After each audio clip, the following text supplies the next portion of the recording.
There's like 30 new whatevers all the time. They need a lot of processing power, and so they need to sit somewhere.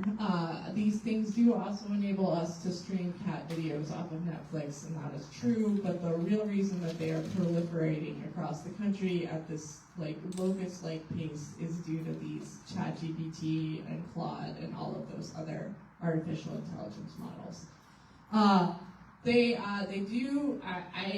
I am an eternal optimist. I do think at the end of all of this mess in 10 years, artificial intelligence will have done something good for us, but it's going to be a little rocky road to get there. So they're giant, I cannot stress how big they are, boxes. And what are in them are computing technologies to run all these algorithms. There's a lot of storage devices to hold all those cat videos and your credit card numbers and all of the information that they're smashing together so you get those personalized ads all the time. There's a lot of networking devices, and then there's an enormous quantity of cooling systems because these things get very hot. Just like your laptop gets hot when it's sitting on your lap, these just multiply that by like 1 million. You need a lot of air conditioners. And then I just really wanted to point out, I stole this slide from my friend, the Chattahoochee Riverkeeper. These are these big things, and he just wants you to notice, like, there's giant transmission lines running into them, and then in the parking lot, he circled all in blue, all the cooling apparatus on the roof, and then also there's a substation right there circled in red because it needs that much power, it gets its own substation. And then there's typically a whole field of generators, so that way if the power goes out, this thing can run 24/7. And like I said, they employ less than your average McDonald's. So when's the last time any community has spent $200 million in tax breaks to bring a McDonald's? I mean, I ate McDonald's this afternoon, and it was delicious, and I really, really liked it, but I don't think it deserves $200 million in tax breaks. These are our friends in Fayette County. Those are transmission lines through somebody's front yard. Fayette County is the poster child of like everything that could possibly go wrong. These are the people whose toilets don't flush anymore because the well water has all gotten screwed up. And like they interviewed like someone in charge of the town, and he's like, well, we didn't know it was going to require all of this transmission infrastructure. So this is again another question you have to ask: is as this thing comes in, where are the power lines going to run? What's the eminent domain on that? Is that coming? Like literally $1 million houses in Fayette County have now been razed to the ground, and there are transmission poles through them. So not really good for your property value if this is now your front yard. Also, they're expanding the gas pipeline to serve data centers. Fun fact, the parent company of Georgia Power is Southern Company, who also owns the gas distribution networks in the state. This is our power grid right now. Right now, we have about 17 gigawatts of power generation capacity in the state. It took us, I don't know, when was power invented?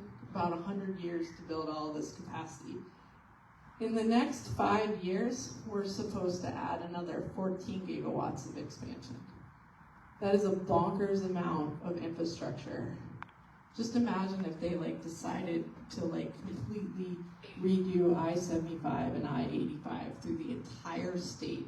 Not just repave it, but just make 3 or 4 new highways across. Think of how long that's going to take. Think of how much money that's going to cost. And this is just in the next 5 years. And most of it's going to come from gas turbines or coal.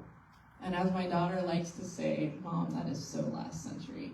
So this is it, right? And this is, who knows who's going to pay for all this? And so that's just a breakdown from our friends at Southern Environmental Law Center, kind of saying what it's all coming from. So it's either keeping the coal-fired plants on or expanding natural gas infrastructure. All right, what about your power bill? It's going to go up. It can't possibly not go up. Anyways, all right, environmental impacts. In the immediate vicinity, you're going to have noise and light pollution. If they don't build it right, you're going to have a lot of water runoff. You build a giant impervious surface, so all this stuff is going to drain improperly. When the power goes out, they still run 24/7, and they crank up their gas-fired generators.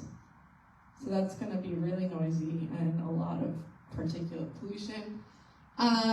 In the locality, we've got the strain on water resources, you've got loss of tree color.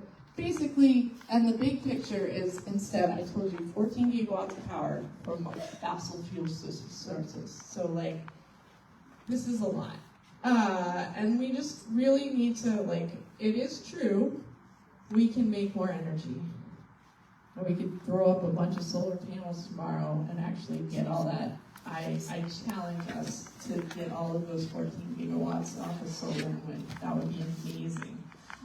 We can make more energy. The thing is we can't make more water. Quarterman, is Quarterman here? I want to saw him. Do you want to come tell us why we can't make more water, John? This is your chance. Welcome to the stage, ladies and gentlemen, the local riverkeeper, John Quarterman.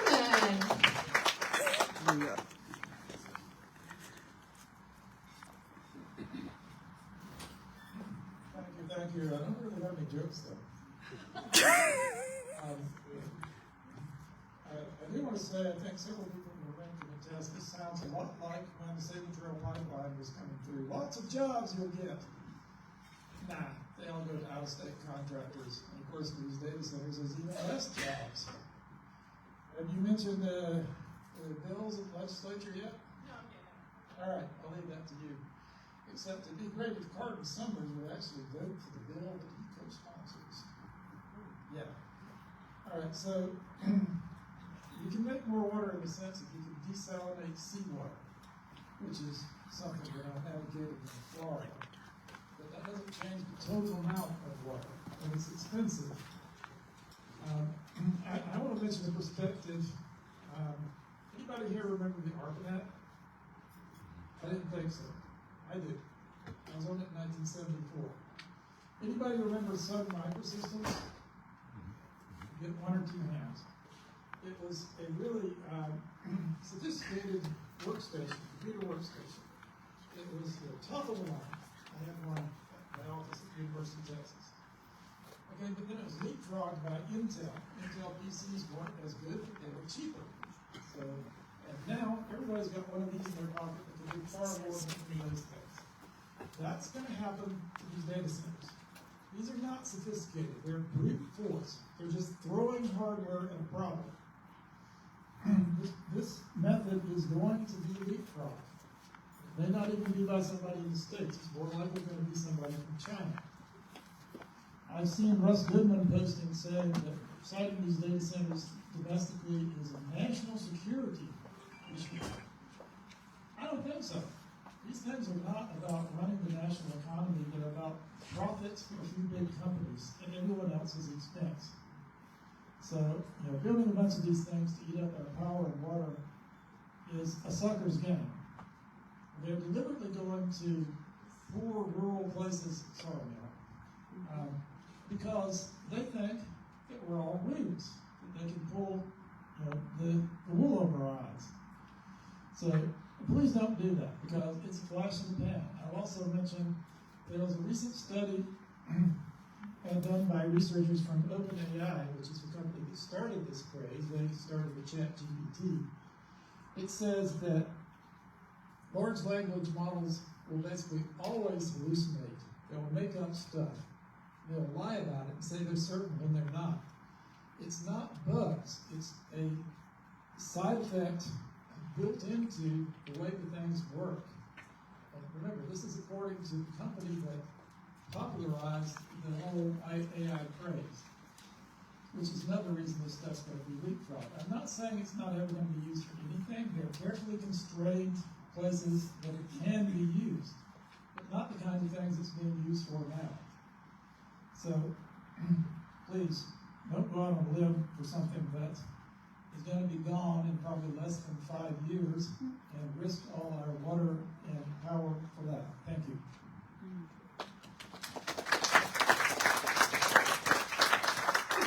All right. Yeah, pointing out also, as John can explain to you later, every water basin and district in the state gets like an allotment. We are very good with our water control in the state. We are very good with it. And our farmers over the last 30 years have spent a really long time making sure that they are being very water efficient and cutting their water use so we can have more water for people to use and we can have more people in the state to drink the water. These guys are coming in, these data, and hoovering up all of this extra water, which means that any sort of expansion for other industries is limited if they also need water, or for other people to come to the state, or anything else, because there, again, like I said, there's only so much water to go around. All right, so that was really bleak and awful, but we can do better. Okay, they can be good neighbors, 100%. And if they're here, right? Like at some point something useful will come out of AI aside from deep fake cat videos, and it will be great. And so they need full transparency. If you look online at the maps that we have and the estimate of their water and power usage, it's because all of their water and power usage is hidden behind non-disclosure agreements. We don't even know. They can't tell us. And then I sit at these meetings and I say the one coming for your county is going to use this much, and then someone comes up and says, well, no, that's not the right number. And then I'm like, can you tell me the right number? No, it's a trade secret. So we can't plan because we don't know. We also don't know how much tax revenue they're bringing in because no one's reporting that either. There is no state oversight in all of this. So this is so new, this is coming, you guys are playing whack-a-mole, right? Like Hannah and I are on the data center tour because they're coming for everywhere all at once in Georgia, and there's no like universal guidelines or I don't know, state planning on this. We could require them to pay for that 14 gigawatts of power. That would be a really great start. I would really like that. And we can incentivize efficiency. Why do they just get tax breaks for showing up? Maybe we should give them tax breaks if they do something for the local economy. All right, so I made fun of this article, but I would like to say this guy wasn't all wrong. That's a nice word. I'm not a nice person. All right, so you can put data centers in the right place, 100%. He put this in his little article. Industrial districts or technology corridors, that is totally where they should go. They're definitely not residential, and they should be zoned heavy industrial. Substantial buffer setbacks, also good. Require full disclosure and master planning. That would be great. Campus-wide development plans, water use disclosure, power infrastructure commitment. You definitely need that power infrastructure commitment to understand where all those transmission lines are going to run. Hold developers accountable for infrastructure, right? Require them to pay for everything. Noise limits. We didn't even mention the noise. It's noisy. It's unfun. The people living next to them are starting to develop like weird mental problems because if you live next door to a low-level home your entire life, you too would go crazy. Water use needs to be minimized. Energy demand needs to be powered with great investment. That would be nice. Tax incentive tied to performance. What is missing from his checklist, despite being actually very good and very thorough, long-term contracts. As John alluded to, what happens when the technology completely flips on its head in 5 years? What happens when this turns out to actually be a bubble? Quarterman was mentioning Sun Microsystems. I graduated from college when the dot-com bubble burst. I'm old. But that was a thing. And then what grew out of that was an actual economy. But what's going to happen, this is now new, fresh, and weird, and all the real estate bros are investing in it, and it has become just its own self-feeding animal. So what happens when that bursts and we come back? And you need end-of-life planning, or else you end up with a giant carcass just hanging out in your backyard. And that's so big. A lot of laser tag. I think that's what they're using all the old malls for in Atlanta right now, is a lot of laser tag, which I like laser tag, but not nearly as economically developed as other things. All right, at the state level, we can rein them in. Senate Bill 34, residential ratepayers don't have to pay for the overbuild. This is it. This is the one bill. You know it's the one bill because Georgia Power hates it. This is it, and they are trying to get rid of all the good stuff in it right now. So you need to call your legislator right now and say you want Huffstetler's version of Senate Bill 34. Reestablishment of a Consumer Utility Council. We are one of 4 states that does not have a consumer representative on the Public Service Commission. So all the people that decide what your rates are, they get lobbied by a lot of really expensive lobbyists from other places, but no one's there representing the regular ratepayers. This just passed, hot off the presses, a half hour ago into full Senate. So again, call your senators and ask them to vote on this. There are also a bunch of transparency bills. There are also a bunch of bills to eliminate tax breaks, but your first 2 up there, 34 and 94, are the best bets we have right now to protect us. And again, that's fine. They could build 1,000 of these and they could just totally, 1 million new power plants, but we won't have to pay for them if they pass these 2 bills. At the local level, we got ordinances, we got sample ordinances, so if one is coming in, all of those things that were mentioned by the not wrong guy are in that ordinance. We also have sample moratoriums. And, moratoriums are being passed left, right, and center across the state as well, so we can slow our roll and decide what's best for communities. All right, I'm done. Hey, y'all.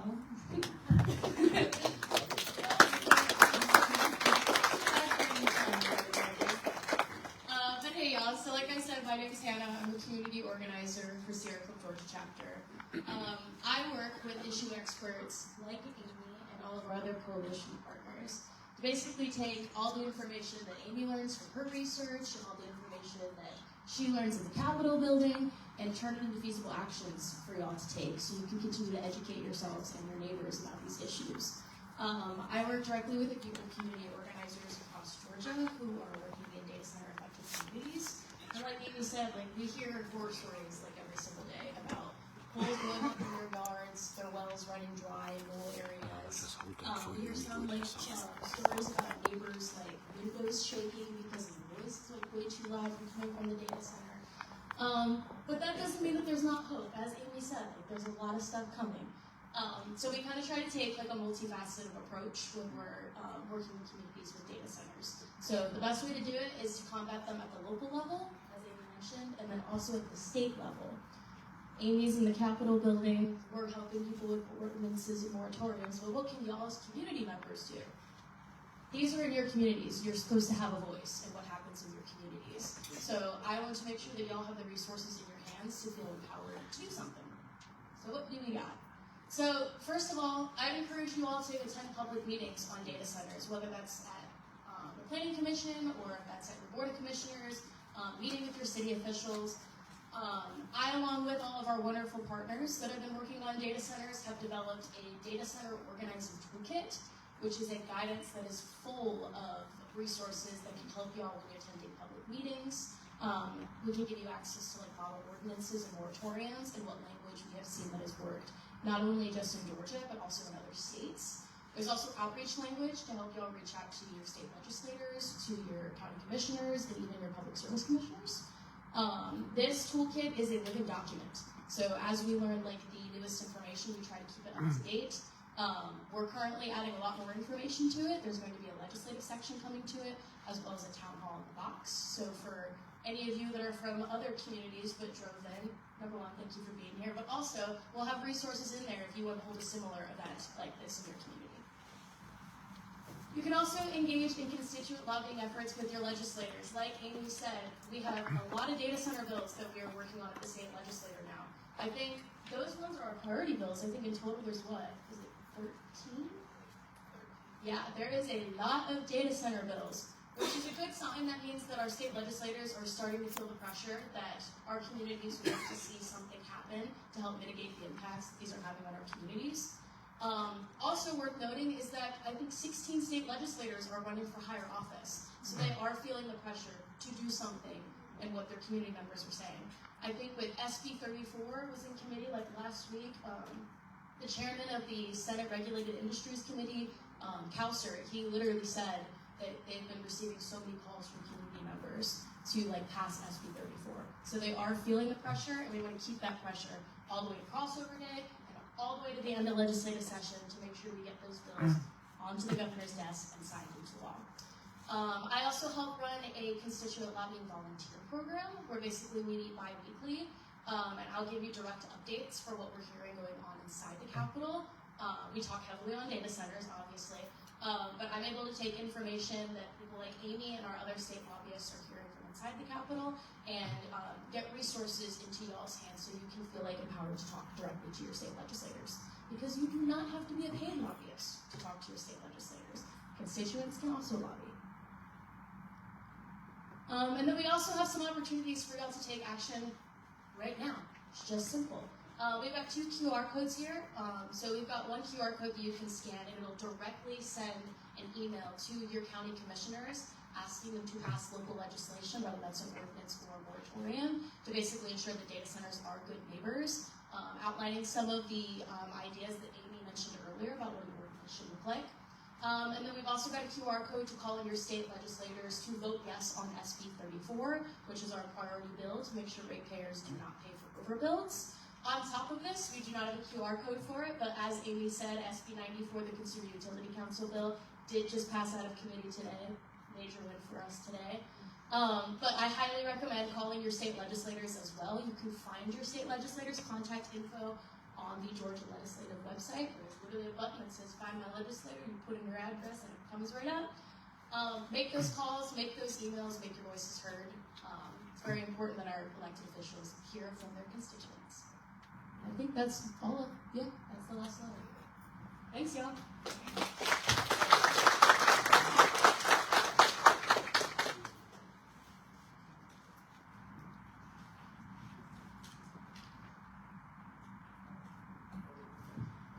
All right. That's a lot of information. All right, that's a lot to take in. So right now, at this moment, now it's time for you to allow you some time to ask questions or make comments so that our experts can address those. And however, in the meantime, we're going to have some people positioned with either, because we're going to have you stand and I'll bring the mic to you so you can ask your question.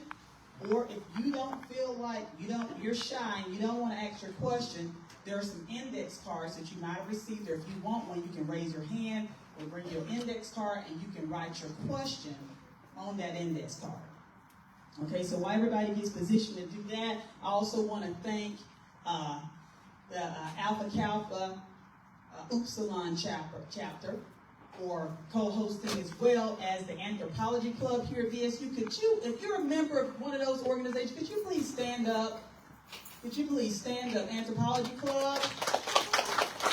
All right. And AKA Alpha Kappa Alpha Upsilon chapter. Thank you so much. Thank you so much. All right, these are the rules of engagement. First of all, number one, let's be respectful. Everyone deserves an equal. No personal attacks. You can attack information. You can keep the information where it is. Let's stay on topic. Let's deal with the data center, not with each other. Raise your hand if you need the mic and you want to speak, or if you need an index card. And let's just let this be successful and give the speakers the time to finish. When they're answering, please give them the opportunity to finish answering the question. Are there any questions or concerns? And please keep your questions 1 to 2 minutes. Or comments. Hey, I didn't hear you all mention anything about health, but I did read a study in Oregon about increased miscarriages and cancer. That and the water usage, I think, are my main concerns.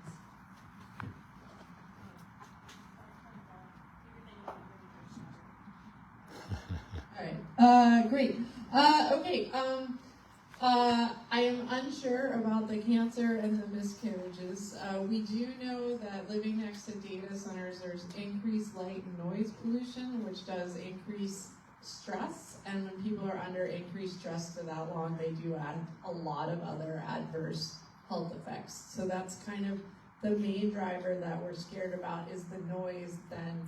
And there's plenty of studies listing noise to the stress levels, which then like increases hypertension and heart disease and other things like that. So things to be worried about, 100%. Yes. Well, I heard that the nitrates from a closed loop system. Oh, that's okay. All right, so that's another thing that we didn't mention.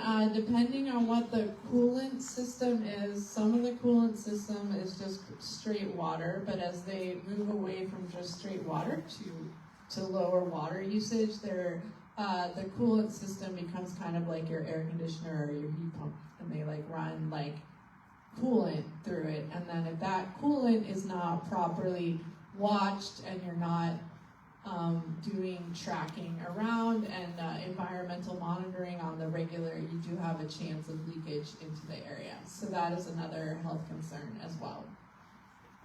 Thank you.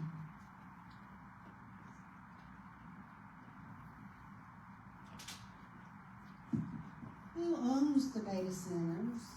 How do they make money? And who profits? What a great question. Okay, most data centers are owned and put up by the big technology companies like Google and Meta and Microsoft and Amazon and QTS. There are other more speculative data centers that are being put up just by what I'm calling real estate bros in the hopes that someone will come rent out their space. How they make money is, I don't know. That's a great question. Right now, AI is speculative, right? So they're charging a lot of money and they're going into a lot of debt in the hope that they will make more money. But currently, before AI came into the thing, Amazon and Microsoft and those, they sold storage space to companies and they rented hard drive space and things like that. I worked for a small business for a while and we rented stuff off of Amazon servers because it is actually useful to be able to rent computing time and storage and stuff. So they are basically charging rent to use their computers. So the big guys are profiting? Yeah, sorry. Last thing, yes. Google, Meta, Facebook, QTS, Microsoft, Amazon, they make a lot of money. So they're profiting off of that. Next question. I could have answered that question because I work for a company that actually builds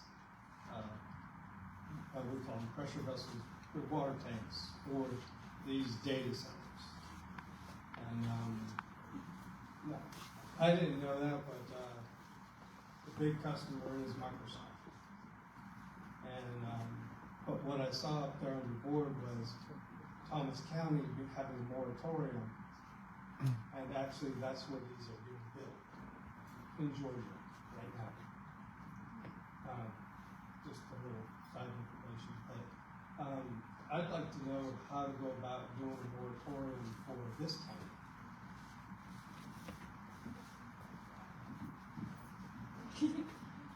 So the first steps first for passing a moratorium in not just your county, but any county.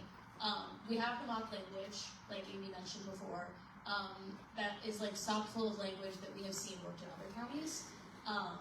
You as residents can write up like a moratorium and then introduce it to your county commissioners. Like you can introduce ideas that you think need to be put into a moratorium. Like I said, like we have mock-up language, but we can also work with you about what you think might work best in your county, and then you just take that to your county commissioners and be like, hey, these are my suggestions for what we think would be best for our community to mitigate data centers. Can you please consider hosting a public hearing so we can get public comment on this idea of a moratorium, and then put this in place, basically just to slow the spread. That's the big talking point, we want a moratorium. We just need more time to know what this is going to look like, and then decide how we want to pass our ordinance to mitigate them. That makes sense. And just to be clear, some of these moratoriums, usually when they come into place, they can't stop something that's currently happening. They can only stop things that are happening after them. So that could be why that one's being built, why Thomas County has a moratorium. Yeah, so there's kind of like a multifaceted approach to go about it, especially in counties that are already having like data center development. So you obviously want to introduce a moratorium to prevent any other proposals from coming in. But then from there, you want to try to put together ordinance language to basically regulate the data centers that are already going to be built. We've also had some counties and localities consider going to something called a community benefits agreement with whatever developer is coming in to build that data center. So basically, you get to send, it's a legally binding agreement, correct? Yeah, a legally binding agreement that basically says these are the things that this company is going to do to benefit the community if you are going to come in and build this facility. I'm an engineer that's worked in about every type of power station there is. I also worked for a cooling tower company a long time ago. Your nitrates question, that really has to do with chillers, so it's not the cooling towers, but they're a closed loop. Normally in nitrate runoff, it's usually from fertilizers or animal products or things like that. I got a plant in South Texas which is surrounded by places that make fertilizer, so it comes from their discharge onto our facility, but we don't have any of it, so it ends up in my runoff every once in a while. Your noise when you talked about the noise, I'm assuming most of that noise is coming from the cooling tower fans. Is that correct? So with that many of them, you're getting an exciting frequency that might make it worse. I'm guessing that's what's occurring. So do you have in some of the, I don't know what size we're talking about here or anything, but when you're talking about these facilities, what kind of decibel levels are you measuring from a certain distance from the facility? And can you you can do sound attenuation in cooling towers so you don't get that kind of noise too. So there's other options to mitigate that. And then you can also have a tree buffer or things like that. So I'm just interested to hear what you have to say about that. Right, so we're talking about the horror stories so much. It's like there is a lot of noise coming from the cooling fans and the other things, and so that's why we're saying in ordinances you want to write down noise abatement procedures, measuring the frequencies and the decibels at a certain thing away, right? So all of these are solved problems by engineers. It's just, unless it's written into the ordinance, it does not, if I have the choice of doing something the super cheap way, I'm just going to do it the super cheap, fast, easy way, right? Noise abatement, all of those things cost more money, and they require more investment, and they require more monitoring. And so it has to be written into the code, or people aren't going to do it because, that's how capitalism works. We can't blame them for that. So again, the noise is a thing, but it's also a solved problem, so it just needs to be addressed during construction and permitting.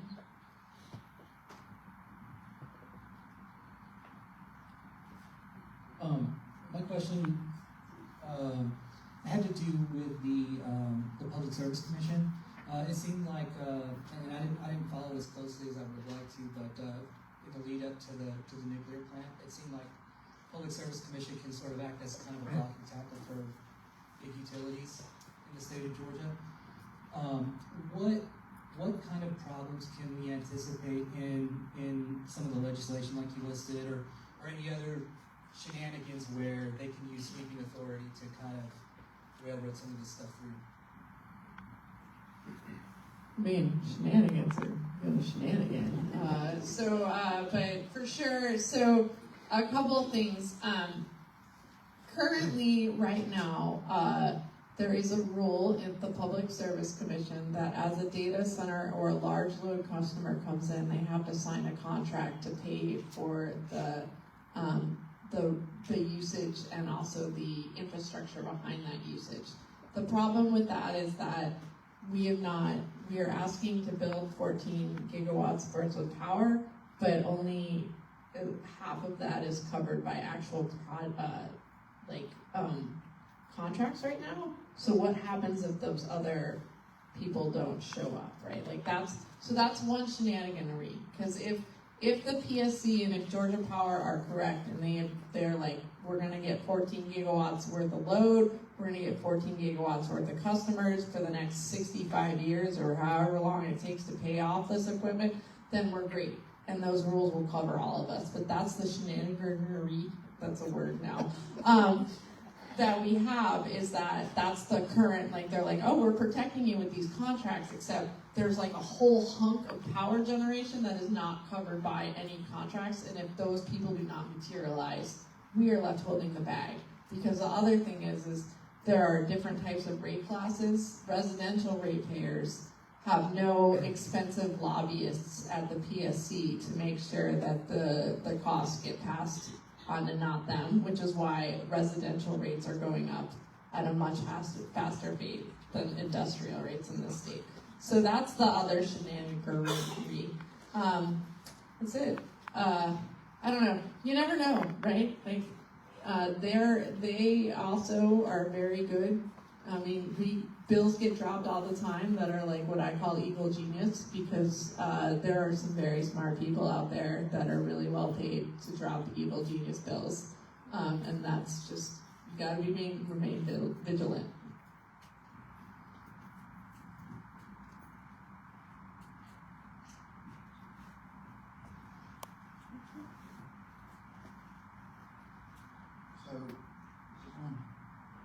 Let me introduce myself first. My name is Langdale. I'm the owner of the property. Our family is corresponding and dealing with and contracting with the proposed data center. It is proposed to come to Lowndes County. So I think I understand the concerns that a lot of the citizens have about something they don't know much about.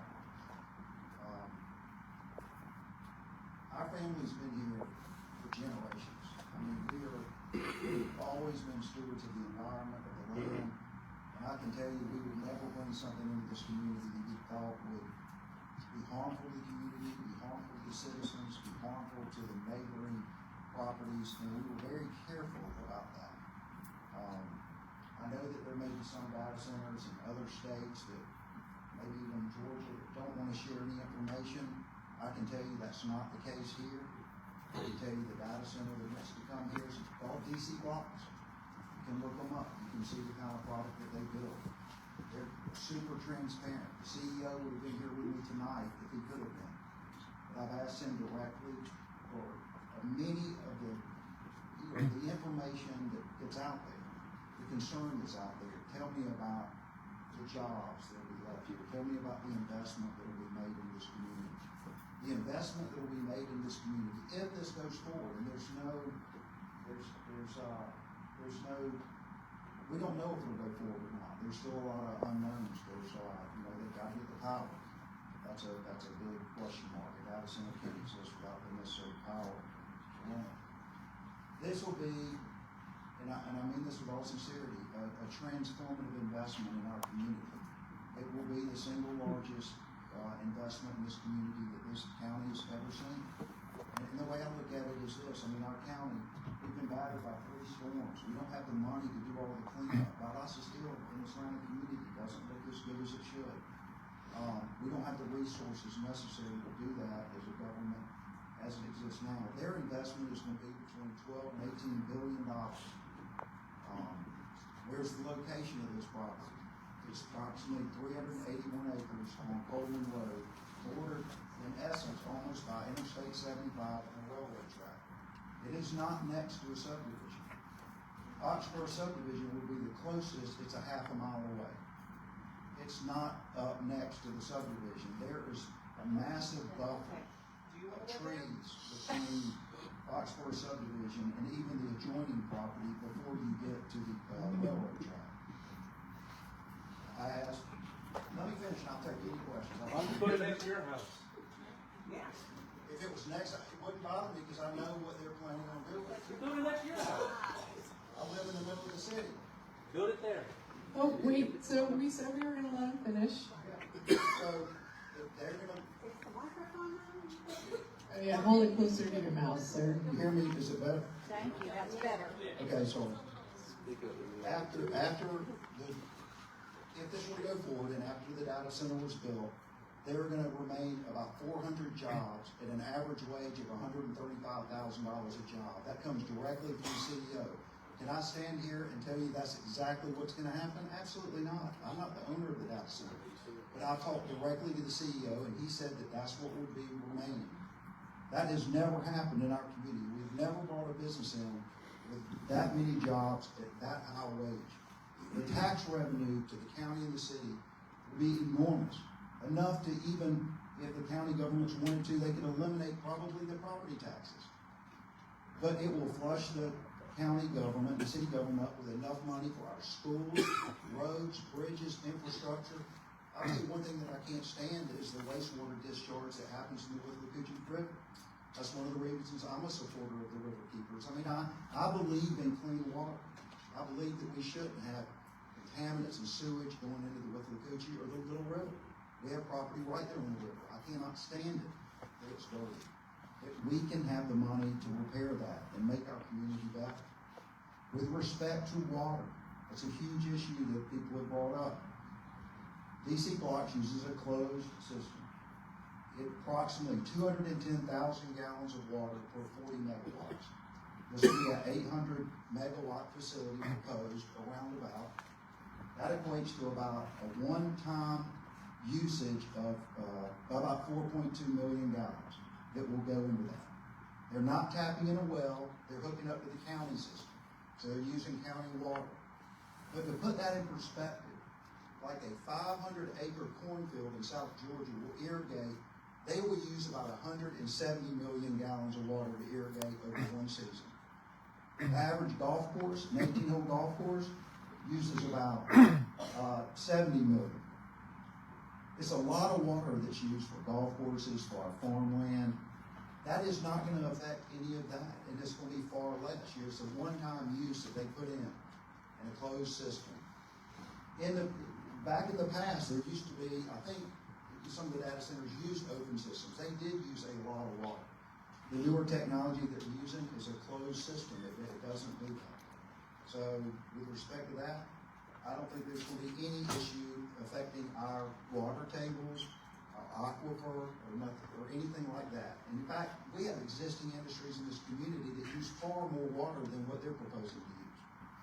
So I do not believe, in all honesty, that the water usage is going to be an issue at all. With respect to noise, they have committed to make it 50 decibels or less at the property line of any adjoining properties. That's less than the average. The average conversation that people talk is about a 60 decibel level. They're committed to making it to where there's no noise that's going to affect the neighbors. So they're addressing that. As far as the energy usage, there's no doubt that they take a lot of energy. I don't have any debate about that. I don't think anybody would debate that. But I do know this, that in Georgia, and Joe Brownlee's here from, and he can speak to this as well, from Georgia Power perspective, the data centers are required to pay for the infrastructure costs that it takes to get the power to that facility, no matter what that is. The rate that the consumer is paying on their electric bill is not going to be reflective of what it costs to get power to these data centers. If anything, it is likely to reduce those rates.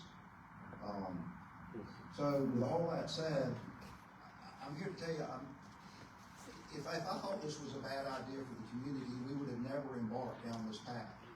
But, this is technology. Data centers are what are coming. It is the future.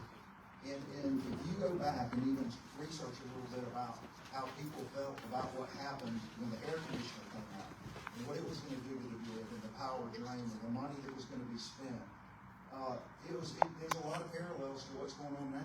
People were concerned. What's going to happen? And it was, 20 years later, it was basic infrastructure that you had a air conditioner. The data centers, of course, are requiring a lot more power, even in the air conditioners. That's why you see the slide they put up over the next, the increase in power is exponential compared to the last 100 years, no doubt.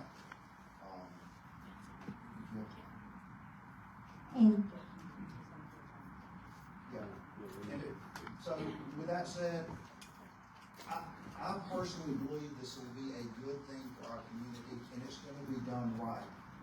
maybe there's some data centers in other communities that have come in and they have, I'm not gonna say shenanigans, but maybe they haven't been open. Maybe they haven't been, had open dialogue with the community. I'm here to tell you that the CEO of DC Blocks is willing to come down, have a public forum, answer any question that any citizen has. Because I'm telling you, and we passed up some data centers that wanted to go on this property because I did not think they would be a good community partner. They have committed to come in and be open, transparent about everything, whether it's light, noise, concern about pollution, anything you've got. They're going to be an open book about it, and they are going to be a part of this community. They want to contribute to the charities in this community and try to make a difference. And I think everybody, if it happens, will look back and it'll be a good thing.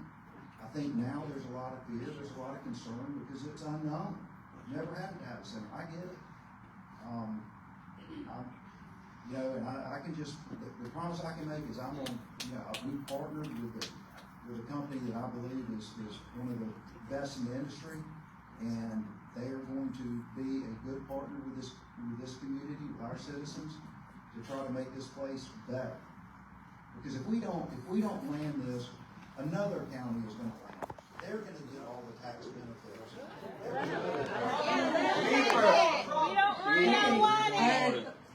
So I have a few things to say.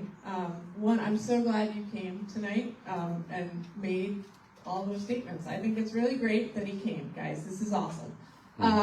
Also, everything he talked about is covered by the model ordinance. So DC Blocks is 100% serious about being a good citizen of Valdosta, then you're fine. And everything's fine, because that'll all go in the ordinance, and they'll be bound by law.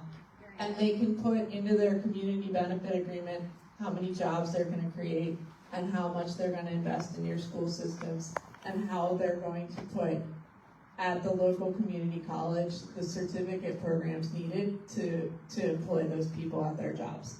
So 100%, he's on tape now. You guys got the receipts. So you can put all of that in your ordinance, and you can make it all happen. And if DC Blocks threatens to leave because they don't want to play by the rules that he has very much said that he is supporting, then you don't want them in your community anyways. So there you go.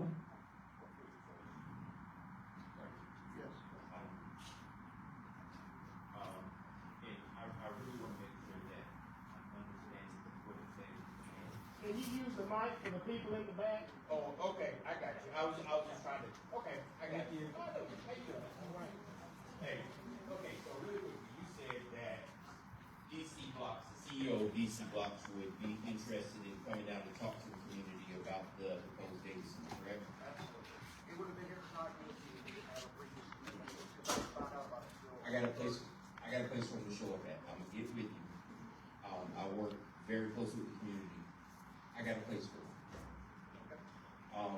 Last quick thing is, you seem like you genuinely think this is a good thing for the community.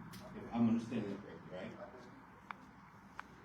If you believe this is a great thing for the community, and I believe you think this is a great thing for the community, why was this not brought to the community in the way that you came to us, and the community allowed to make this decision? Amen. Amen.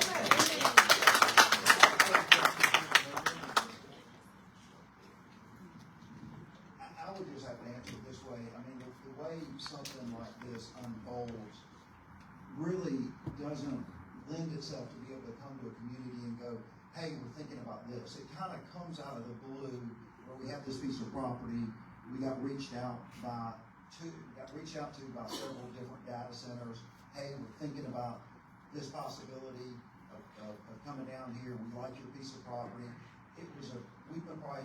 I've been dealing with this for now over a year, just discussing it with them, making sure I like them.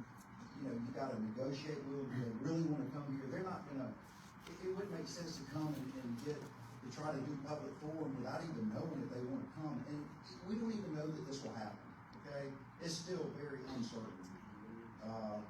So I don't know that it will happen at all. You understand, I've been working on this for a year. So in that year, you could have had that. You could have, but it may have been totally unnecessary because we couldn't come to an agreement with the company, the data center that wanted to come. And so I would have wasted my time, everybody's time, according to tonight, a lot of people stirred up for maybe something that wasn't going to occur to begin with, and I didn't want to do that, nor would I do that. But I kind of think that a part of that stirring up that you're feeling from everyone here is the fact that people in secret rooms are making decisions about our health, about our wallets, about the state of our own community. And so when this happens in this way, that's what you're feeling. And I think that in the future, because there'll always be a next time. We have a year to make a decision. Let's start with the community first. I understand that and I appreciate your concern. I will say this though, in my defense a little bit here, when we got started on this process, there wasn't that much opposition to data centers. This is just pretty recent that you've gotten these communities and different people that are having opposition to data centers. It's pretty new. When I first started down this path, I didn't even read anything about that. I agree, you read about it a lot now. There's people that are don't approve of them. I get that. And some of that's location. Some of it's exactly where it is. Just like these experts talked about. Put in the right place, they're fine. But sometimes, I mean, the highest concentration of them is in northern Virginia, all up around these suburbs and everything. It's pretty new to our state other than Ohio. So I wouldn't have known, honestly. All right, next question, go ahead. This one is from the audience. They say, in Alaska, the state oil revenues are shared / as a percentage shared with the rest of the residents. And we ask that the residents in the area get a portion of the revenue of those data centers. Interesting. I took her mind. That's a great index card question, by the way. Yes, 100%. That can go into a community benefit agreement.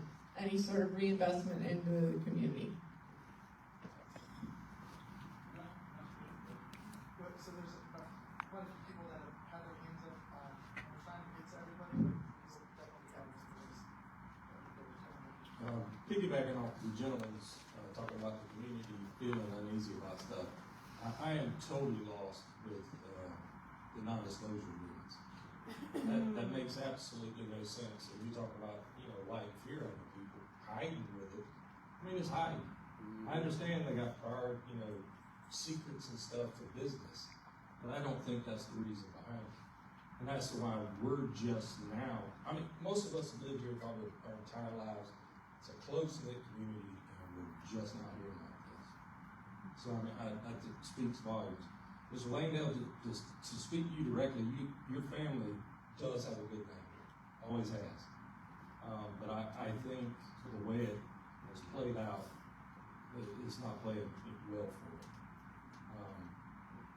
It is really close to my house. Right? I'm not in Foxborough, but I'm under a mile. So,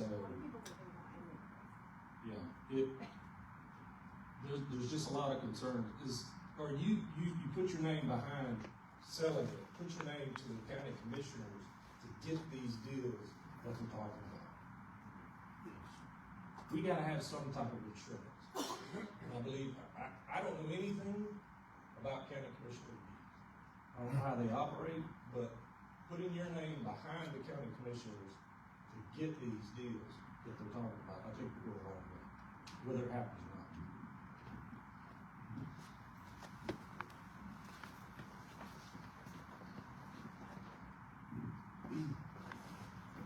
Hello, my name is Viri.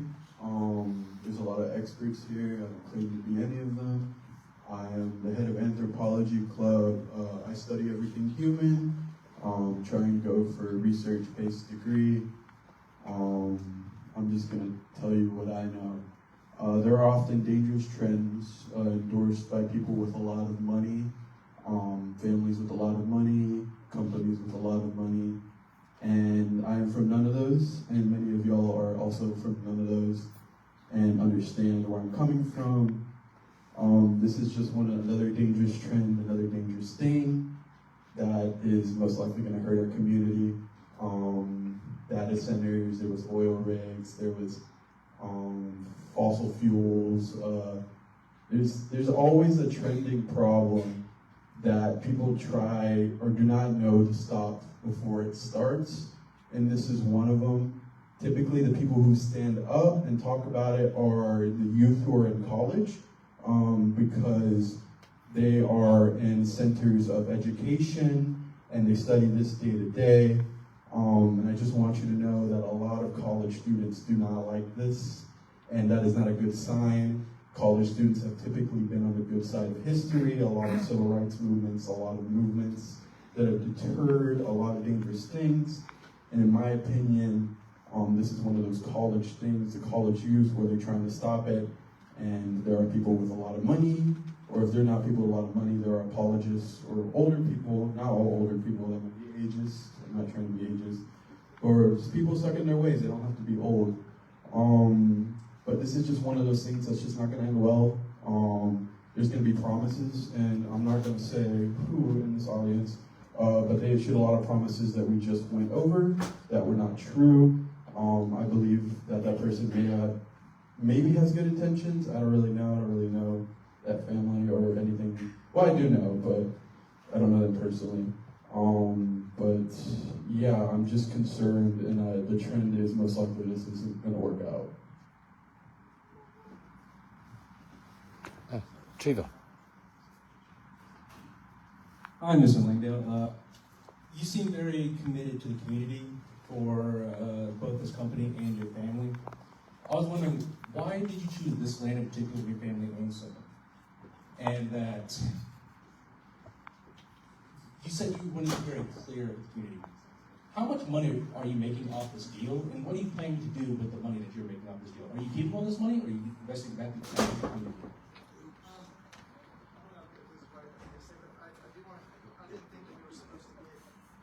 Person. Right. He's doesn't volunteer. I mean, it's true. That's up to him if he wants to respond. I just want to make sure we're not like actually targeting. It is his choice to respond, but it's also his choice to stand up and open himself up to questions. He does have to respond, but if he wants to be so clear and open about the choices of data centers and standing for the community, I think they have a right to know, especially residents that live within a mile of the neighborhood or the data center. Okay, so the thing was, the rules of engagement was not a personal attack. It was Mr. Langdale did volunteer himself to answer questions. If he's not opposed to answering the question, we have no problem with it since he posed and made the claims that he made. So if you're not opposed to answering, we'll be fine with you all answering, unless someone else on the committee is opposed to me moving forward. And I do have a question for you. Could you address the issues of data centers affecting housing prices of residential areas? Well, if it's close by, the answer is it doesn't go so well for the homeowners because they have transmission lines running through their front yard, and they're all trying to dump their property and get the hell out of there.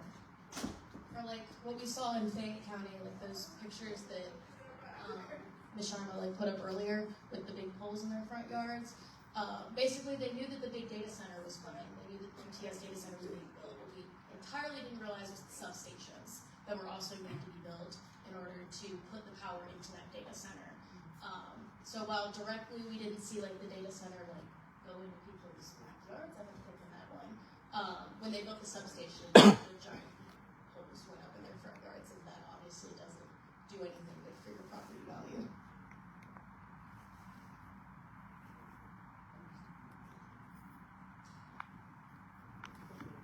So just to answer that last question, as far as the selection of the property, I didn't make that selection. I didn't go out and think to myself, for our family, this would be a location for a data center.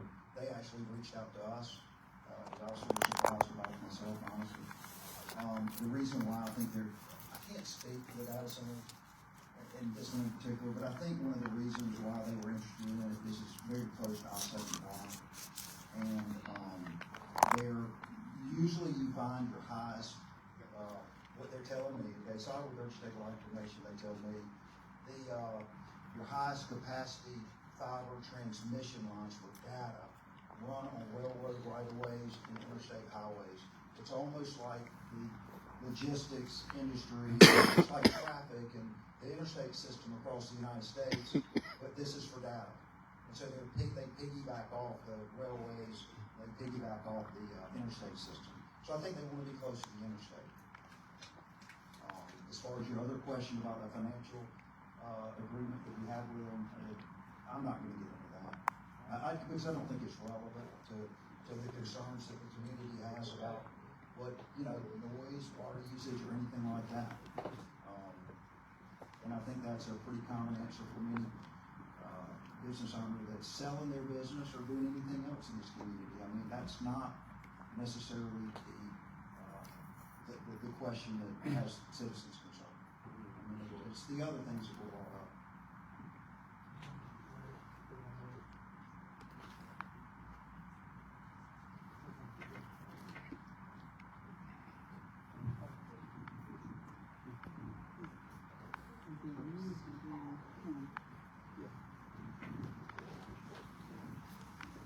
Hello. I have two questions. One is for Mr. Langdale, and the other one is for you guys on the panel. And thank you so much for coming to talk with us, because this has been super informative. My first question is, are there any stories, is there any data out there saying that people who live close to a data center are happy with the turnout? That's my question for you guys, and then I have one more for Mr. Langdale. I have not heard any positive stories. Can I just address that? Adel is a town north of here, and they had a crypto mining data center that was sold as really positive to Adel. It made the Wall Street Journal because the residents couldn't even hear. They couldn't sell the property, and that is just 20 miles up the street. So, but to be clear, DC Blocks is a hyperscale data center, which, by the way, 800 megawatts is a lot of power. One plant Vogel is 1,000 megawatts.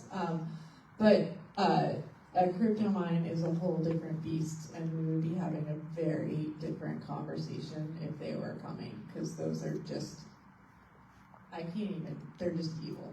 There's nothing useful comes out of them except a bunch of angry residents.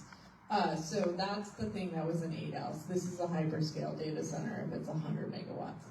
Do you guys have any information on this company and where we can find it for where they are located and the people that live near them?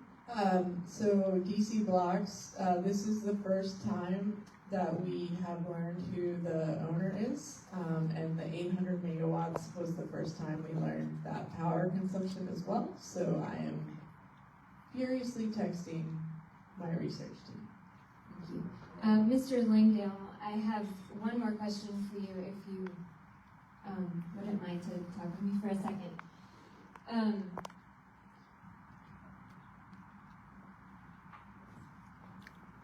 Hello. My name is Stephanie, and I volunteer for an organization in town that's been around for about a year, and we do a lot of community service in the area, and we're very community-minded. And so this is something that we're pretty concerned about, naturally. But I would like to know from you if you have had the opportunity, or if you would consider, if not, speaking with, if we are able to get this information, speaking with landowners that have sold their land to this company before, and to find out their experience with, on the back end, what it was like for them, if they regret anything, that sort of, if you would be willing and able to have conversations with people other than the CEO and the company itself, so that you can have a clear picture on what you're getting into? Yeah, I mean, absolutely. I don't have a problem with doing that. If I can find that information, if they can share that information with me, I'm happy to do that. Absolutely. And And if they warn you against it, would you heed their caution? Sure. I mean, of course, I don't know what I would hear from them, and maybe we would learn something that we could do differently here that wasn't done in another community. I'm always open-minded. I'm always willing to listen to others, and try to figure out the best path forward. Absolutely. And I mean it sincerely. I mean, the CEO of this company is willing to come and be absolutely transparent. I just told you, for instance, to prove that, I mean, I told you the water usage exactly from what they told me. It's not hidden from anybody. I told you exactly what they'll use per megawatt. They sent me that information. I saw their concerns, and I said, here's what I think people want to know. Can you tell me? Absolutely. But I think he will stand in front of this room and answer all of those questions that you have and others have. I'm not saying he's going to satisfy everybody. I think that would probably be pretty difficult to do, but I think he's going to do his best to answer the questions that all of you have.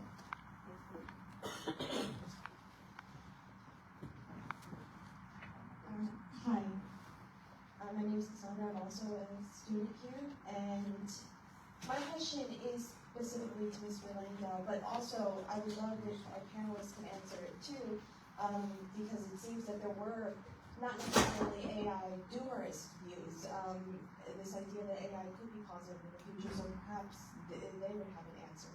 But Mr. Langdale, first of all, thank you for being here.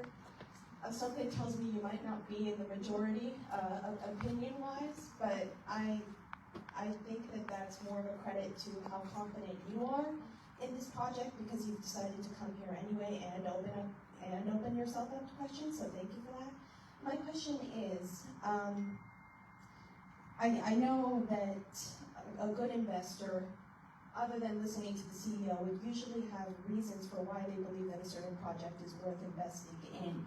Can you point to any specific counties or cities that have had one of these data centers built and have seen improvement? Not only in the jobs brought in, but also haven't seen a devaluation in their housing prices or in their environmental quality.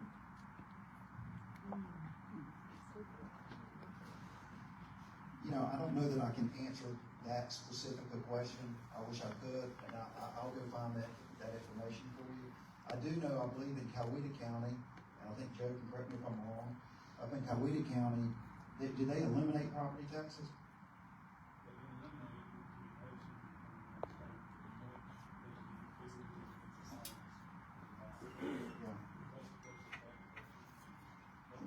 You put the money to his mouth. What I can say was that something like in Coweta County, the data center that came in there paid as much tax as every resident of the county.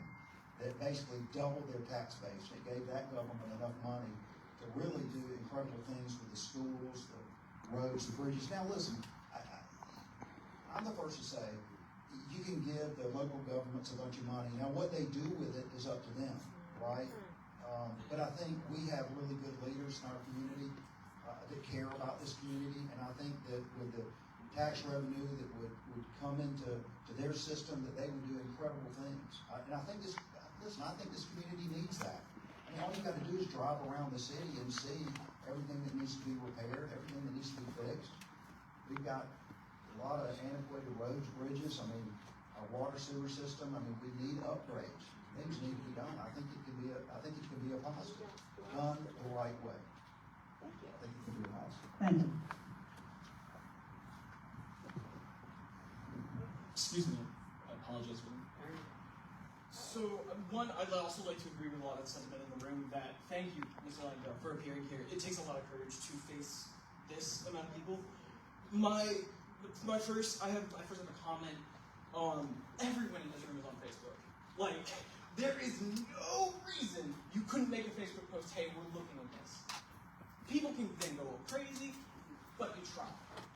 That's just a comment. And then the next thing is that I'd like to point out, if the company cares so much, sorry. If the company cares so much, why didn't they send a rep? That's my first question. Every company has some $10 an hour person that they send to sit in here and get yelled at. And then the next question is, you are a powerful rich man in this community. You have a law firm. under your name or a family member's name, will you commit in front of this body to enshrining and going through with her act and presenting that for legislation on behalf of this community, using your resources to do that? Or are you going to stick behind a company's pledge and not a legal binding framework? Thank you. Woo!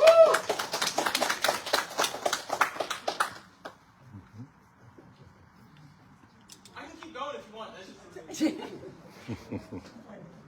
Okay, so you choose. Okay, so you're not gonna answer all right.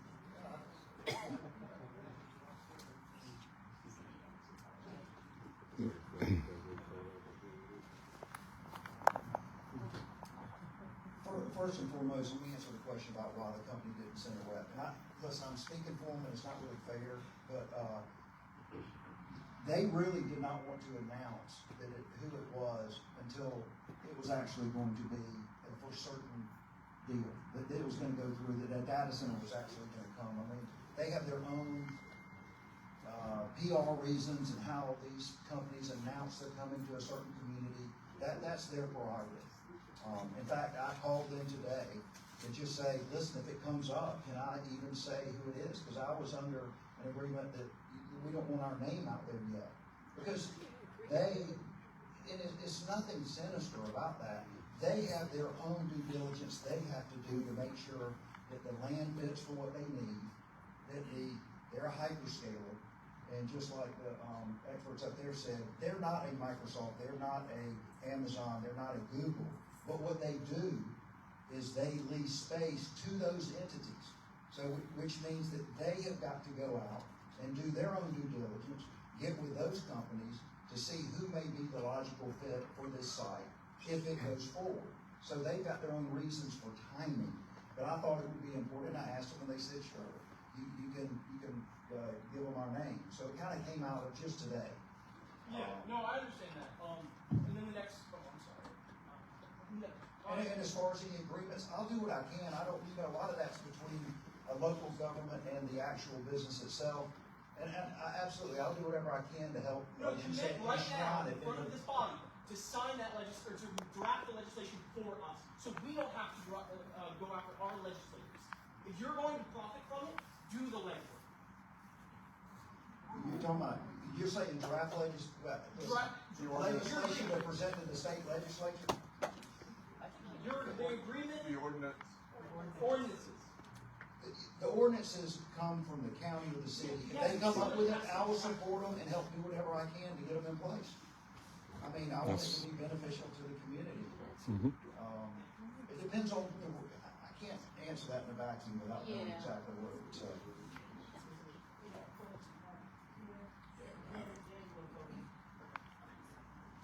Thanks for coming. It takes a lot to walk into this, I know. I think the question about what you made off this property, or what you make off A little bit louder. Sorry. Is that good? Yeah. Thank you for coming. Took a lot to come in here. My name's Mark Patrick George. Folks know me.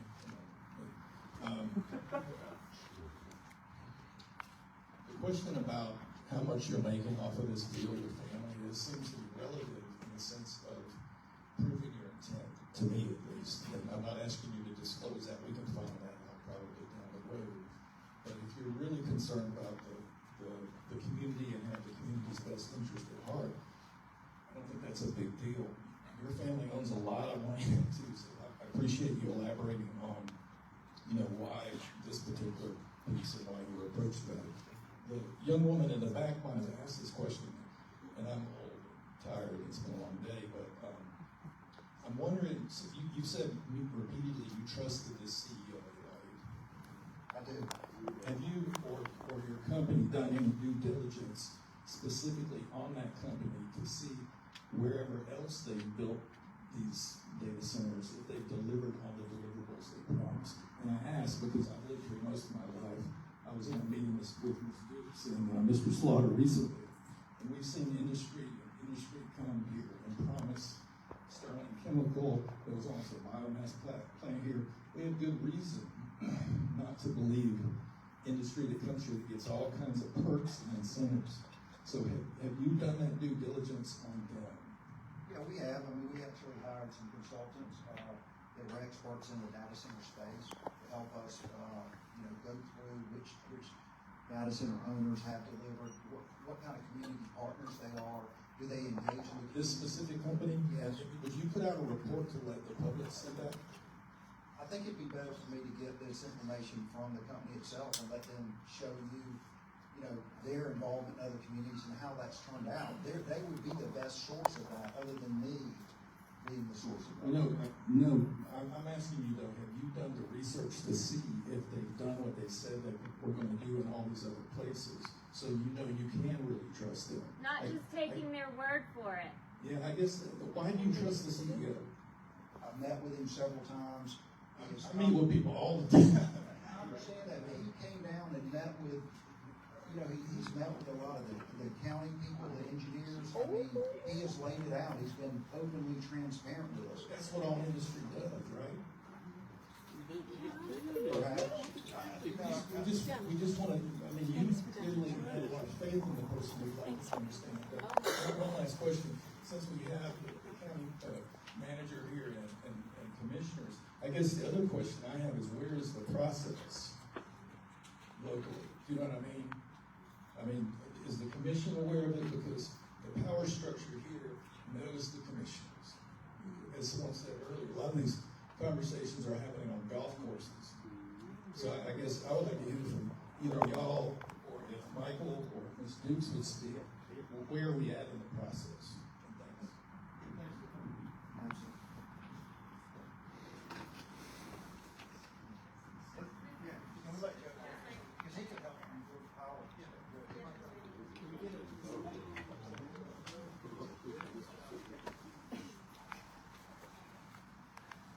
I want to look at y'all. Crank my neck. Does anybody from the county wanna, I know that there was a zoning ordinance that was, I guess they rezoned the property. That's the limit of what we know, that it was rezoned with a proposal of a data center, but no other stuff. The county commission in the fall, that rezoning request was approved. They didn't know what it was for though. I don't know if they knew about it. I can answer that. Information, but, yeah. My turn. Go ahead, sir. I want to introduce myself. I know several of you here, but I don't know most of you here. I'm Joe Brownlee. I'm the region executive for Georgia Power. I cover the 45 counties from Waycross to Bainbridge, Tifton, Albany, Moultrie. My dad's from Valdosta. I've been here 6 years, which means 3 hurricanes, Easter storms, flatline winds. We've been blessed with weather the last little bit here. So our infrastructure has taken a hit, and I'll probably ramble a little bit, but I want to try to hit some questions that were asked. One thing that folks didn't mention, and I met folks through this process. We would see each other at a chamber function or something like that, but we did not know each other. But we started talking through this process. He called and said, I've been approached by data centers. Is this a real thing? So I did a little talking to our people. I said, yeah, it's potential. So one thing that he didn't mention though, how many of you are familiar with Colvin Road? What happened during Hurricane Helene? Every transmission pole on Colvin Road was laying on the ground. Every one of them. They're steel poles now. It was rebuilt. So think about it. Okay, a transmission line. Where would we want to put a data center? I mean, it's not only I-75. There's a transmission line in place. Now, there will have to be other infrastructure or done if this comes to be. And I'll be honest, I would say, this is probably 50-50. I mean, it's a gold rush all over the state right now with people wanting to locate data centers. Because of affordable, reliable, dependable power, a good regulatory environment, and all exists in Georgia. And this all goes back to economic development. I could ask every one of you in this room, what is economic development, and I'd get a different answer. What economic development really is hope for a better future, a hope for your children to have a better way of life, you to be able to retire one day, you to have a good job where you don't break your back every day. That's economic development. It's hope for a better way of life. That's what this represents. And we can turn our backs on it, and we can continue to not be able to drink a cup of coffee as we ride down Ashley Street because of the bumps in the road. We can look at the road cones sitting over the water leaks because there's not enough tax revenue coming in to do what needs to be done. This community has taken a lot of hits through the years with storms and other things, but we have not created the higher paying jobs. I'm also currently the chairman of the Board of Trustees for the BSU Foundation. I wake up every day trying to think what we can do to grow BSU, make it more attractive for people to come here and go to school. Now, be honest with me. If you had a 16-year-old child and you took them to Kennesaw State or Georgia Southern or Valdosta State, is Valdosta State going to stand out right now? The neighborhoods around? Things have become deteriorated. We need an influx of jobs and tax revenue to improve all of our state of life. On the power usage, do y'all know of any other state where there is a 3-year freeze on rates? Any other state? Georgia has a 3-year freeze on rates. Okay.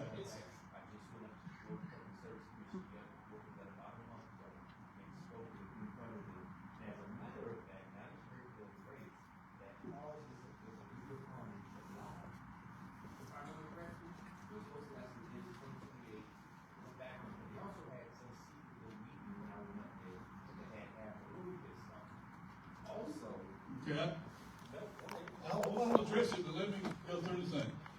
We've got a 3-year rate freeze. Do your homework. What today was enacted? What today was enacted? Because you also made an assertion that we don't know what we're talking about, and everyone notices when y'all do that. Okay? We have the expert up who wants to respond to your question.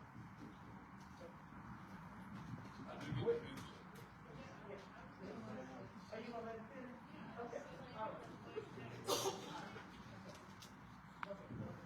Okay, there was today a rate decrease. If the agreement is finalized, there will be hearings in May, but there will be a rate decrease in June of this year.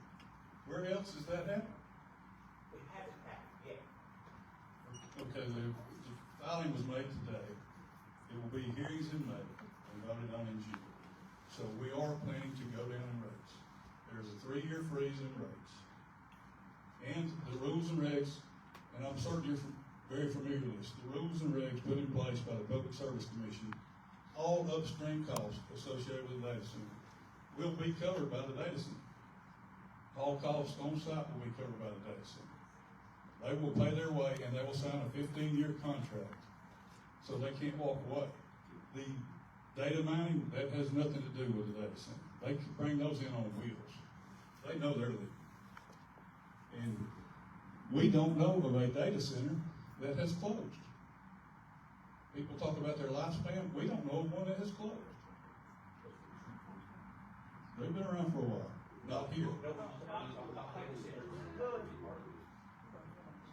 Okay, so I just want to go down. I saw this flyer, and one reason I was fortunate to be able to come because I only found out about it. Somebody sent me a picture of this 2 days ago. Data centers use enormous amounts of water. That's been covered, I think. But also, Mr. Portman back there loves water better than anybody I know. And we agree on a whole lot about it. We pay for his test kits where we know the truth about what's happening with the water here. But he also mentioned technology leapfrog. The technology is improving with the water use too. I mean, it gets better every day, just like solar panels get better every day. They're not great, but they're getting better. Data centers have high electricity demand. They do. But some of that, I've already said, they will pay for their self on that. But the upgraded transmission line, the additional substations, increase reliability and grid strength for everybody in the area. I mean, it's resiliency.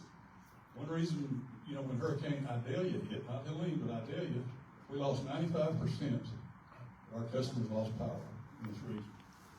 We get them back on 90% in 3 days. That's driven by the investment a lot that has been put into the system here. Data centers create noise pollution. I'm no expert on that. They'll have to make their own case, but I know that they have talked about putting regulations in place, ordinances to address that. If we do this smart as a community, and I think our city and county are here, they're hearing this, they don't have a problem putting in smart ordinances. Few jobs and loss of revenue. I don't know where the losses of revenue are. I have no idea where that comes from, but they create up to thousands of jobs during construction. Last year in the state of Georgia, this comes straight from the North Georgia Labor Council and the trades. 70% of the craft labor in Georgia last year was used to build data centers. Those are good jobs. Those are the jobs that you can raise a family, hope to retire one day, send your kids to college. So that's where we're at on it. And I would like to say a little bit about why, we like to be transparent on everything Georgia Power does. I know I'll get pushback on that. But if you release all the data, then your counterpart in South Carolina, sitting just across the Savannah River, waits and sees your data and they undercut you. That's basic business. DC Blocks is not going to tell their competitors what they're paying to come in here. That's basic business and common sense. There has to be, in economic development, you cannot put it all on the table, or you won't have a table to put it on. But I'm very fortunate. Like I said, I've been with Georgia Power 44 years, and I get to work for a company that our motto, our first president coined the phrase, a citizen wherever we serve, and I get to go to work every day and try to be positive and try to get things done rather than stop them. So I think we need to step back, take a deep breath, and everybody look at what this really means to this community. And when I first met Pope, I've been here 6 years from North Georgia area, Atlanta area. I did a little research on Valdosta, what made the place come alive to start with 150, 200 years ago. And I told him, I said, this could be the biggest thing to happen to this area since one of your ancestors started growing sap out of pine trees. It really could. It could turn this economy. And when the economy gets on the road, it's attractive to other industries. You can look at what's happened in South Fulton. They got a lot of data centers. I said South Fulton, not South Metro. But they also have a lot of high-tech companies up there, a lot of good paying jobs, the kind of jobs that we want BSU students to be able to get here, not have to go to Coweta County or Fulton County or Cobb County. We want them to come here, and we want this room full of students. That's what we're working toward, trying to make this a better way of life for Lowndes County and Valdosta. I'll be happy. Thank you so much. We're going to hear something from the experts. We have 3 questions in the back. You know who you are. And then that's going to be, we're getting close to time, and we're going to start closing things up. So we're going to hear from the expert and then have the 3 questions from the back and then close out. All right, awesome. Again, thanks for you guys. You deliberately came where you knew you'd be the skunk at the garden party, and we appreciate your bravery. You made some good points. They are coming here because Georgia has cheap land, power, and water, and that is a true statement. The things that we have a lot of questions about are, you mentioned Coweta County has doubled their tax revenue. The problem is no one knows.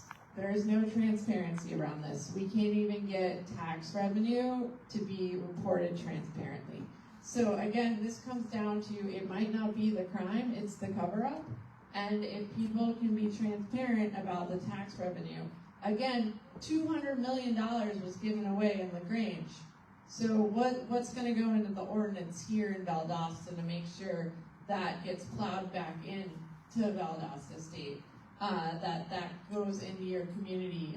Where's the community benefit agreement to make sure that there are appropriate certificates and degrees for the kids so that way they can go work? Whereas in the community agreement that it says that they will hire local if possible.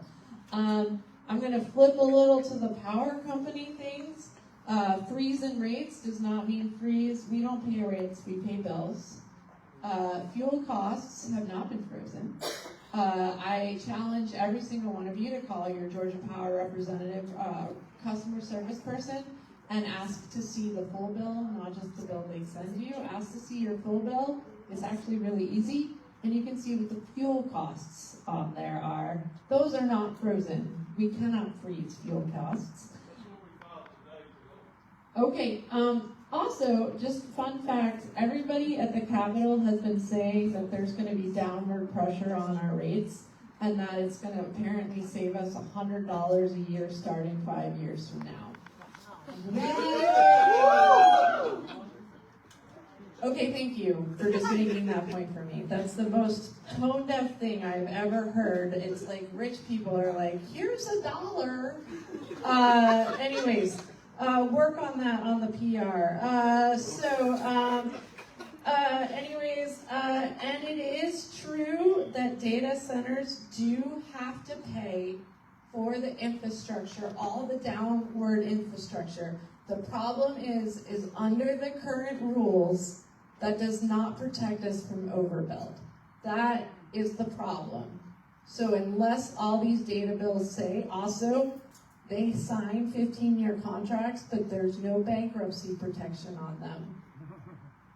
So what if they all go bankrupt? What if the bubble bursts? These are the things that we're asking for in Senate Bill 34. So yes, I also say that solar panels are actually super cheap, and they can get us all the power we need right now. So I challenge Georgia Power to build up our grid with resilient green power. But it's great, because these guys have made a lot of promises about what DC Blocks is going to do for your community, and now you just should go write that into law. And then they can't go back on that. But do not take their word for it, because, I mean, I wouldn't. All right, I'm going to say also, while it is true you need non-disclosure agreements for rates, the county and the people need to know how much water and power, and the amount of power and water is not, at least know the power and water on the table. So it is true, we all do need to take a deep breath. The entire city and town and county here needs to take a deep breath, pass a 90-day moratorium, because that's a deep breath, and then work on an ordinance.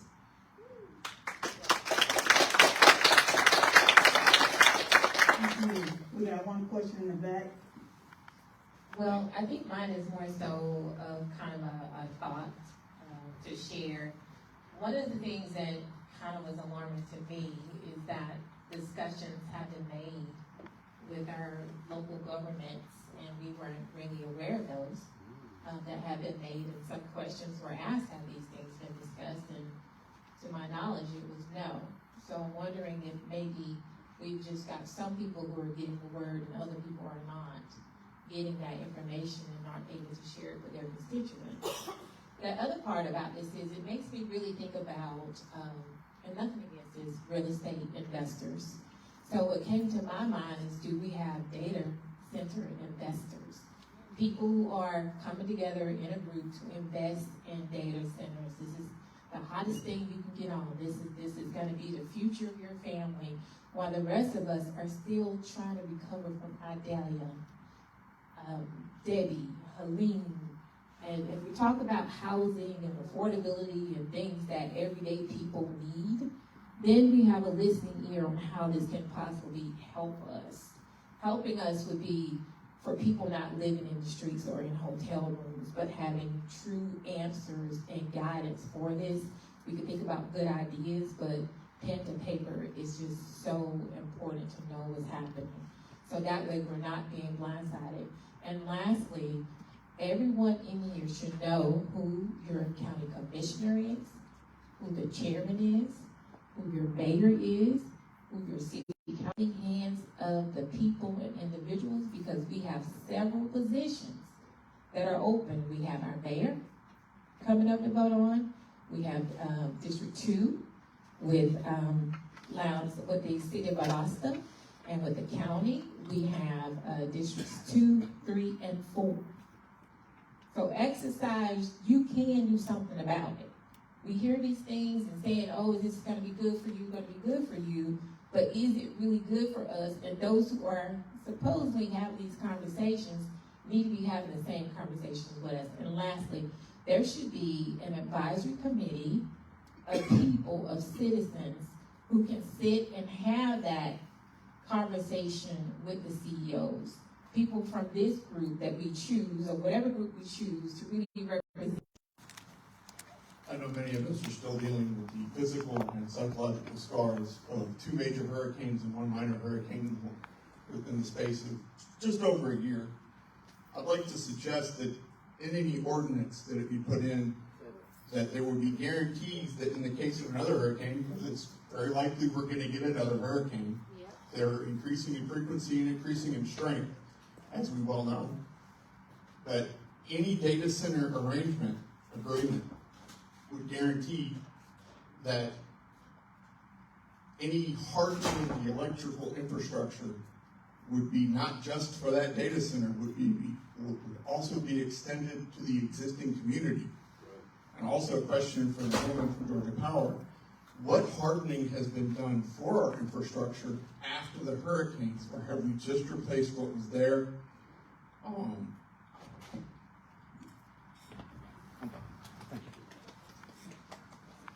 We basically replaced what was there, but some of that was very dated infrastructure. But there, as we speak, there's a targeted undergrounding of several lines, not like all the way down Bank Street or anything like that, but in some hard to access areas and areas that tend to be corridors where other lines feed. We actually did a commercial on it that probably won't air for a couple of months.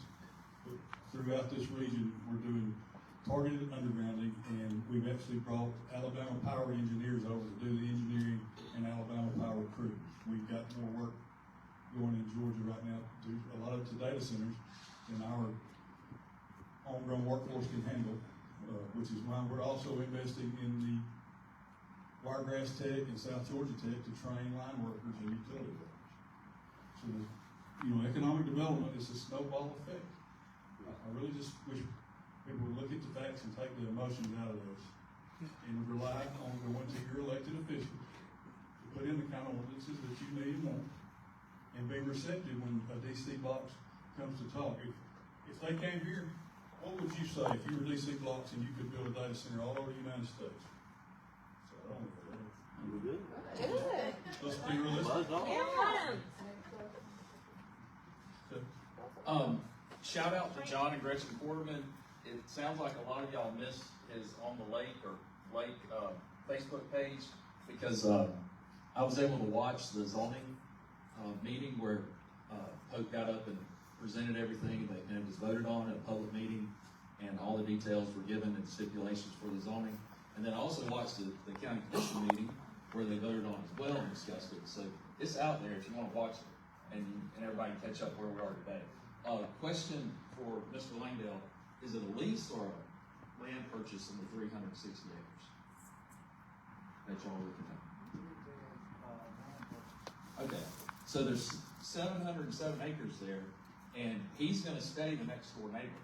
So just want to point that out. He's keeping skin in the game, and he's keeping his property next to this. So I don't think he would keep the property. I think he'd make him buy all of it if he had any concerns on the quality of the development.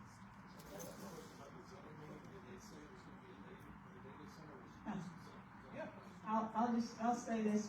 There were also some residents that also showed up in opposition, who also spoke against that data center, the rezoning. But I'm gonna go to, that's our last question. I have one question on paper from someone. They say, I've been to city and county meetings. I've called the industrial authority, and nobody is taking responsibility. How can we stop this? Who does the ordinances? And this was a question from the floor.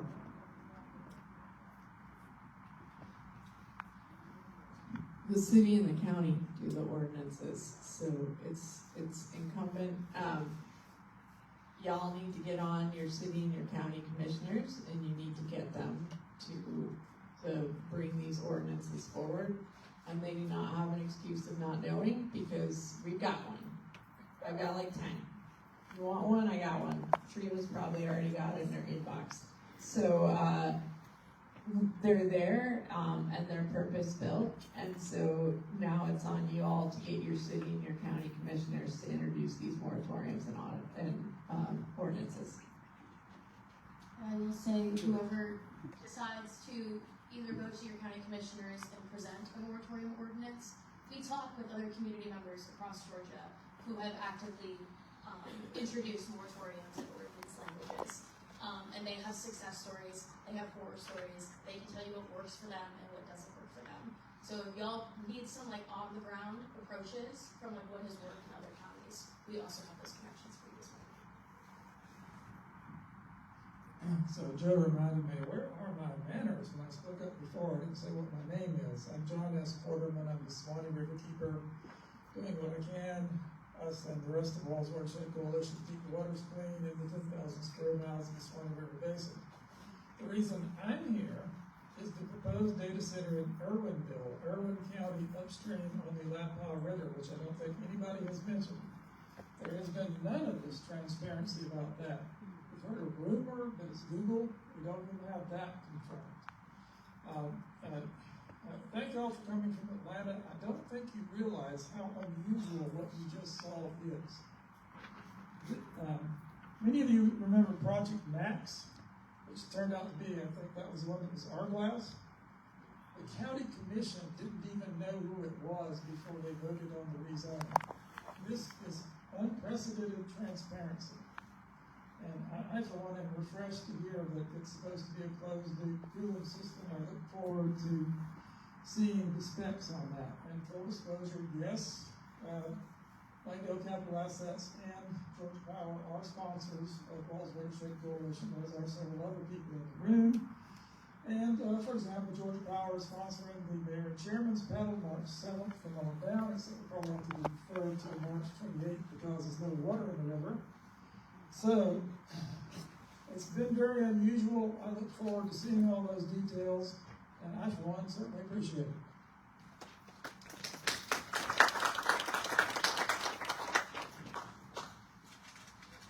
And there you have it.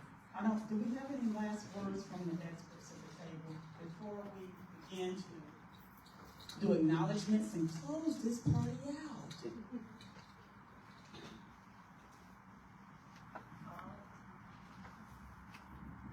Call your local senator, your Georgia state senator right now and tell them to pass Senate Bill 34 as written by Chuck Hufstetler.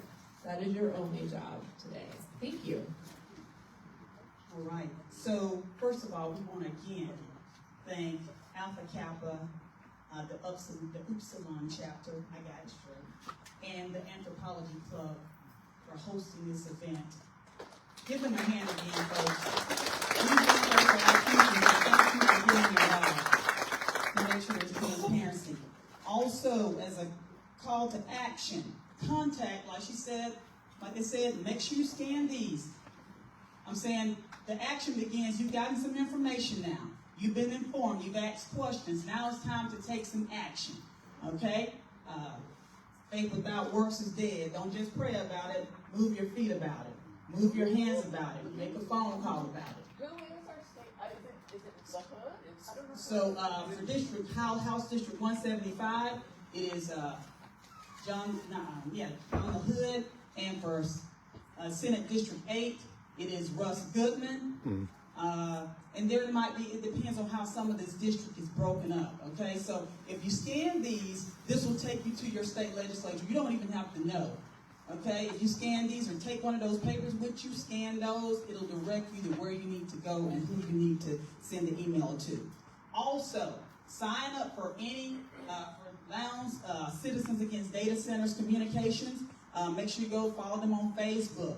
Reach out to them, sign up, so you will know when there's meetings and information you need to know about, to stay vigilant about all these things that are going on.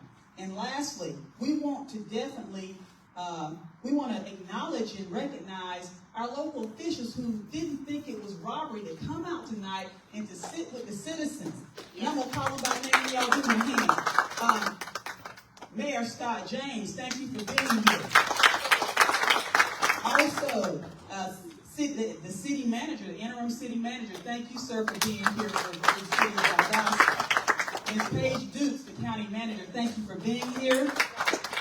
Mr. Scott Ornstein, County Commissioner, District 2. Mr. Mark Weisenbaker, Commissioner, District 3. And Mr. Michael Smith, District 5, County Commissioner. Thank you, thank you, thank you. And if we forgot anybody that's in the room, don't charge it to my heart, charge it to my mind. And thank you again. Make sure you pick up flyers. If you didn't sign up, if you didn't sign in, make sure you sign in. And feel free to speak to the experts after the event. Thank you for being here. This was great. Thank you. Give yourself a pat on the back. Thank you. I will say, if you can't scan the QR codes, I do have business cards. I can give them to you. I can text y'all links, anything like that. Thanks, y'all. 21 years. Yeah, so I've heard of you.